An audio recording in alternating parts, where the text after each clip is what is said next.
Nicole, I really appreciate you being here. Really, really do. I am excited to dive in and unpack your journey with us. I think it was 12 weeks, 16 weeks, 20 weeks?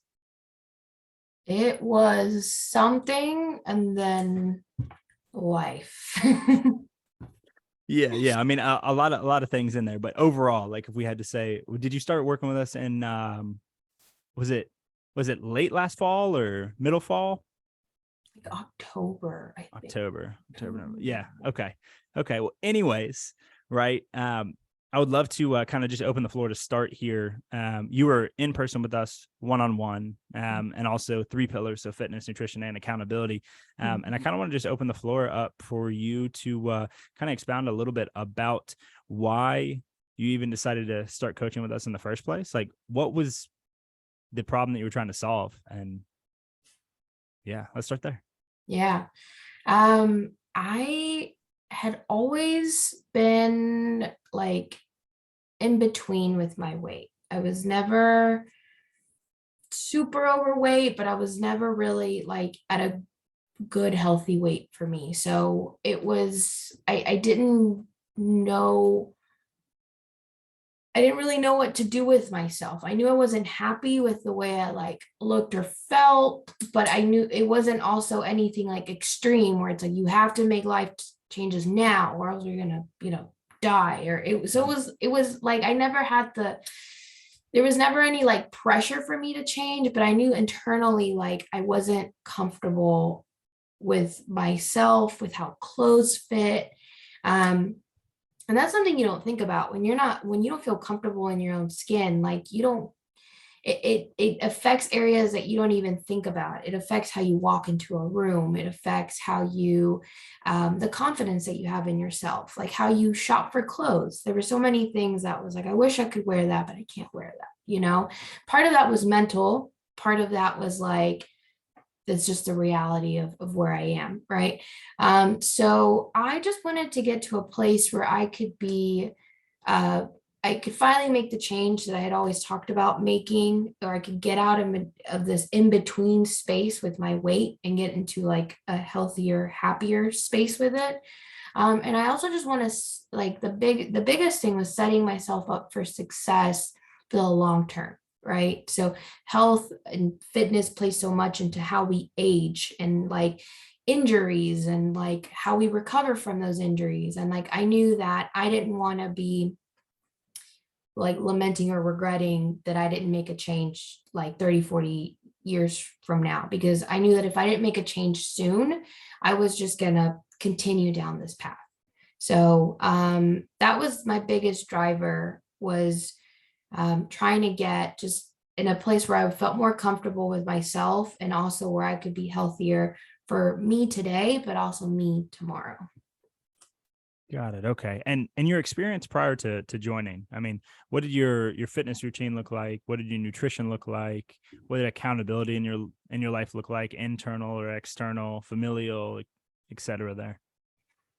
It was basically non-existent. There was, from my just growing up, we didn't really talk about good nutrition. We didn't talk about getting exercise and movement. And I honestly, it's a wonder I wasn't any bigger than I was with like the habits I was carrying. Um, and it really wasn't until um, when I got married, my husband had a very different background. His family was always more health conscious, better about eating and like exercising and movement and sports. And so he kind of broached the conversation with me, which really got me thinking. I knew something was off. I knew I wasn't eating the best way. I knew I wasn't moving the most I could, but I didn't know where to start. And so I think him starting to talk to me about it and giving me some general guidelines was the big push I needed. But at the end of the day, we're each responsible for our own life and our own journeys and our own decisions.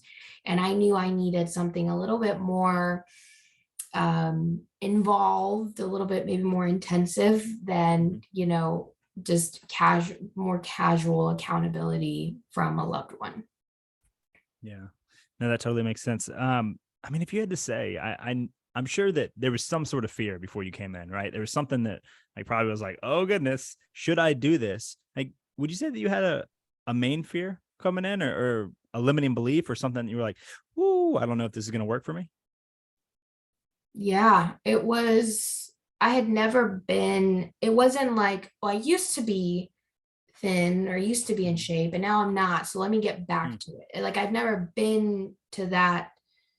I've never been in like a great place. So it was really like what I could imagine.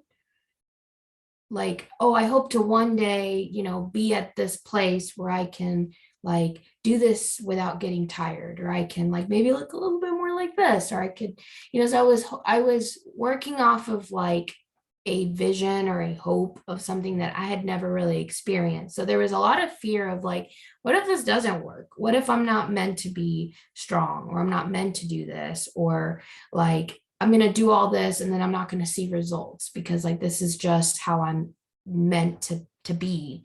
And so there was that fear of like my body not responding to what I was going to do with it.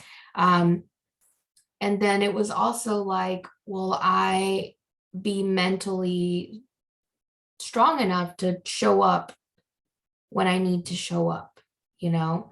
Will I be able to commit to myself fully during that time? And with those fears, I mean, what would you say to those fears today? Did you conquer them? Did you move through them? Did you let them win sometimes? Did you learn that you are more resilient than you thought? Definitely did learn that I was more resilient than I thought. I definitely overcame those fears. I conquered them.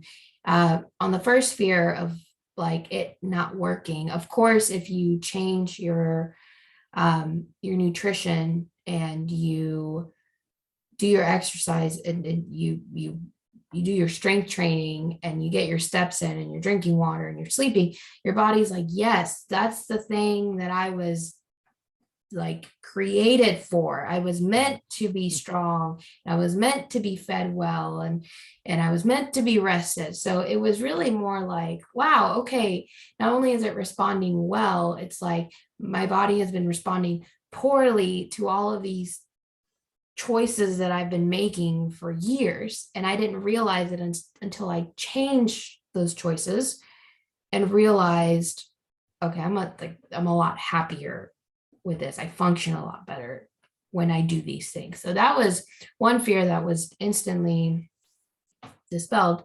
And then the other one for showing up for myself, I think the biggest piece was that accountability piece that you were able to provide. Just knowing, I think the biggest